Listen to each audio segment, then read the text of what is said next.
देखो, हम यरूशलेम को जाते हैं और इब्ने आदम सरदार काहिनों और फकीयों के हवाले किया जाएगा और वो उसके कत्ल का हुक्म देंगे और उसे गैर कौमों के हवाले करेंगे ताकि वो उसे ठट्टों में उड़ाएं और कोड़े मारें और मसलूब करें और वो तीसरे दिन जिंदा किया जाएगा। मत्ती 20 बाब उसकी 18 और 19 आयत।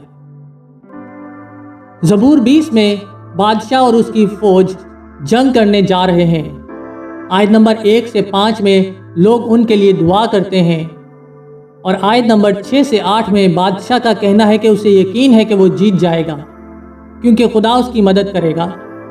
तब लोग कहेंगे, खुदावन बादशाह को बचा। और ये यरूशलेम में शायद हर बार हुआ था कि जंग हुई थी। इसका आगाज दाऊद से हुआ, लेकिन उसके बाद के दूसरे बादशाहों ने भी ये काम किया। इस ज़बूर में मुसीबत का दूसरा मतलब है जंग।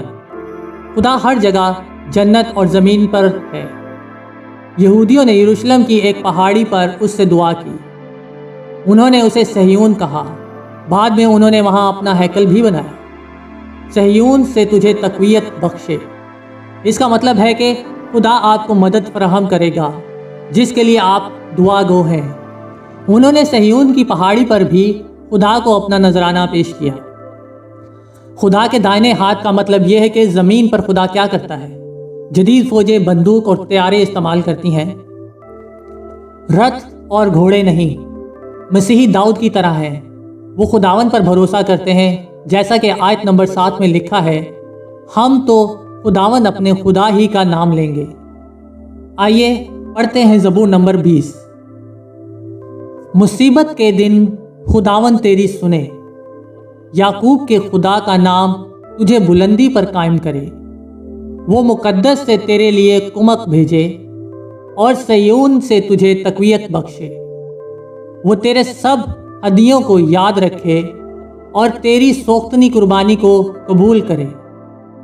वो तेरे दिल की आरज़ू भर लाए और तेरी सब मुशव्वरत पूरी करे। हम तेरी निजात पर शादियाना बजाएंगे और अपने खुदा के नाम पर झंडे खड़े करेंगे। खुदावन तेरी तमाम दरख्वास्तें पूरी करे। अब मैं जान गया कि खुदावन अपने ममसू को बचा लेता है। वो अपने दाहिने हाथ की निजात बख्श कुव्वत से अपने मुकद्दस आसमान पर से उसे जवाब देगा।